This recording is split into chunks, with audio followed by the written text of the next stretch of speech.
Is port poised to make a comeback? I didn't know it was on the downtrend, but let's hope it comes back. 2 years, 10 cities, a flight attendant's hunt for a single bottle of Jura.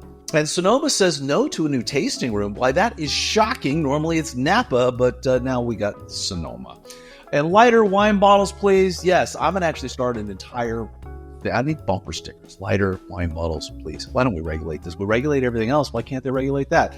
Anyway, all that and more on this week's episode of This Week Uncorked.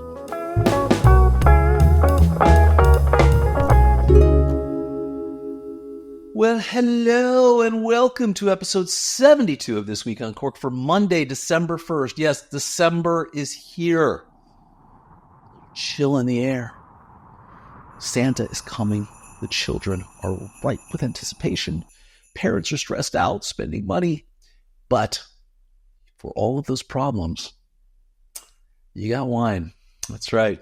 Anyway, if you're not familiar with Cork and Journey, we are the number one source for Corkage information, Corkage fees. If you're going to a restaurant, you can look it up. We also do winery reviews, wine reviews, restaurant reviews, regional wine guides, and oh, so much more. But on this show, we talk about what's new in the world of wine news as it would be. So let's get right on into this week's wine news.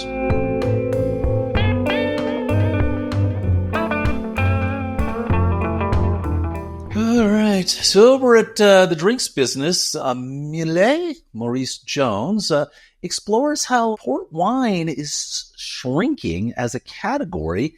And, can it be reinvented and rediscovered? According to some industry analysis, changing drinking habits, lower alcohol, ABV, lighter beverages, they're challenging fortified wines like port, and it may need to recalibrate for their appeal. I say no recalibration necessary. Your port, you're freaking legendary. It'll come back around. People go, man, this is good. So, yeah, what's the constriction? How much is it anyway? Let's see what the article says. There's been a decline in case sales over the past 20 years, with 7.3 million cases sold in 2023 versus 8.7 million cases in 2013. In general, consumers are falling out of love with heavy red wine, but winemakers are pushing to revitalize port's image through cocktails, innovative marketing, and food pairings. But the big question is, will it be enough to revive the fortified wine? Port producers share their forecasts with the drinks business, while demand for premium port and tawnies is expected to swell, supported by tourism in Portugal. Some warn things could get worse before they get better. Same story, different day. It's going to be fine. Just ride it out. I mean, your port, for goodness sakes. It's not a problem, right? It's not like you're some little-known grape that was never popular. Anyway, I don't even understand. I don't even understand the story. Sky's falling. Hey, here's a cool story. So over at Vine Pair, Hannah Staub follows a New York flight attendant on her 2-year, 10-city quest to track down this cult bottle from the Jura region. It's Domaine de Miroirs. The piece traces the wine's lore, winemaker Kenjiro Kagami's path, social media hype, scarcity economics, cloak and dagger ritual shops used to keep bottles off the secondary market. It was a great read, just real briefly. I mean, this is an obsession. She did find it at several places. She didn't need to take so long, but it was super pricey. Like, it's $500, it's $600. She wanted to get it for a more reasonable price. Eventually, she did score. Miroirs represents a new wave of cult wines. While producers like DRC slowly build up demand over centuries of history, the fervor over Kagami's wine is a peek into how the industry is evolving along new developments like social media. Kagami's compelling story and low volume of production no doubt contribute to the wine status. But the entrancing blue label that pops up on the Instagram feeds might also have something to do with it. And it's probably got a lovely capsule as well. Go back a few episodes for that one. Anyway, a great little story about someone who just had to find this cold wine. It does have a kind of a cool label, but it's from Jura. It is what it is. There you go. But also a great story about this guy head over there making his wine, Japanese guy in Jura, making it big. Kind of reminds me a little of the Saxum story out of Paso, cult, scarcity, man. Is get some people behind you, and away it goes. Saxum makes great wine, and evidently this is a great wine as well. All right, over at the San Francisco Chronicle, Esther Mobley reports that Unifem founder Jen Pelka's plan to open Sonoma Wine Country Pool Club instead of a traditional tasting room was halted by Sonoma County because the rules do not allow pools, wineries, tasting rooms under the city's general plan.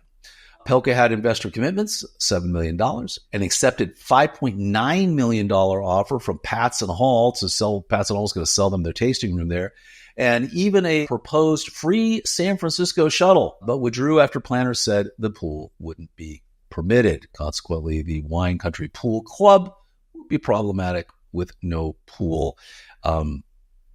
So she was going to employ people, bring in tourism, people stay in hotels, pull people in from San Francisco. There's literally no downside for the city to approve it, but they couldn't. They didn't want to approve it. So anyway, from the article, the dilemma gets to the heart of one of the central conflicts that defines modern-day wine country. Local governments must balance the growth of the wine industry, which powers much of their economies. Wine accounts for 1 of every 4 jobs in the county, according to Sonoma County vintners, with the voices of those who don't want to see the region become a wine-tinged Disneyland. In Napa County, with its particularly strict land use policies and vocal anti-growth faction, the tension is familiar. But Sonoma County is known for being more lenient. More wineries here, for example, are allowed to host weddings. I put that in there because, yes, you can't host weddings. Oftentimes it's your wedding. I mean, the rules are insane. It is so hard to make a living these days as a winemaker, as a winery. And, the cities benefit from this. I mean, the tourism that comes in, the people that go to their restaurants, the people that shop at their shops, all of it, the hotels. It's just amazing to me how a small few can keep impacting. And this is just not in California. It is everywhere. So anyway, I'll get off my soapbox now. And with that, let's wrap up with another soapbox. I'm going to get right back on. Food and beverage industry news. Australia, Margaret River. The Margaret River Wine Association has outlined how Australian wine is adopting lightweight glass bottles. We've talked about this. A lot of places are adopting it, these lightweight bottles. They're going to do them around 560 grams. They're going to lower carbon emissions because, the weight of the bottle is the big thing when you're transporting cases of wine across continents, overseas, across, anyway, it's insane. No reason for the bottles to be that heavy. Anyway, from the article, joining food and beverage industry news, Amanda Whiteland, Chief Executive Officer of the Margaret River Wine Association, described the amount of carbon emissions caused by the wine industry.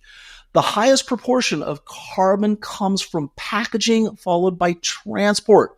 According to industry body Wine Australia, wine packaging accounts for 44% of emissions associated with wine production, from grape to end-of-life packaging. That's the other thing. Bottles are thrown away. Agree on a standard bottle. 10 standard bottles. I don't know. That people can take down to their local grocery store and recycle whole so they can be rinsed and reused. Lightweight, beautiful, durable, standard bottles. Win-win for everybody. During COVID, there was a glass shortage. People couldn't get bottles. That would not happen if it was recycled bottles. Anyway, I digress. And with that, let's get into our wine and winery of the week.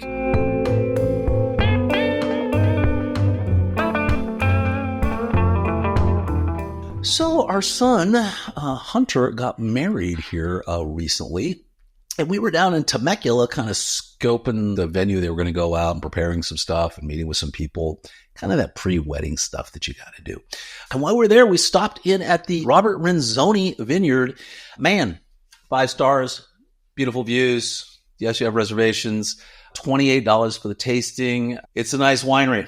And as we're finding more and more in Temecula, they're actually producing some relatively decent wine across the board.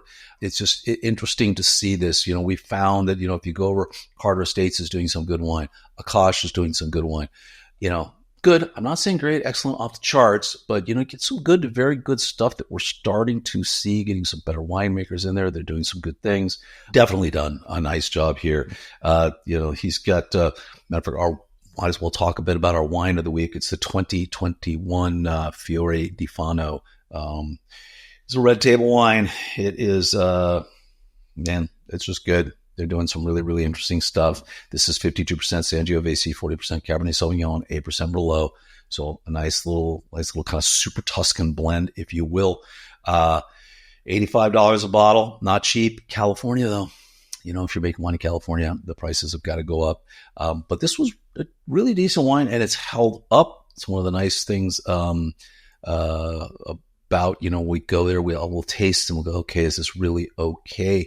Buy a couple bottles, take them home, open them a few days later when you're not in that, I've been tasting bad wine. Now I'm tasting okay wine. You're like, it is amazing. Well, in this case, actually a really, really decent wine. Of course, it comes in a super heavy bottle with a big wax capsule letting you know it's quality, but it is good wine.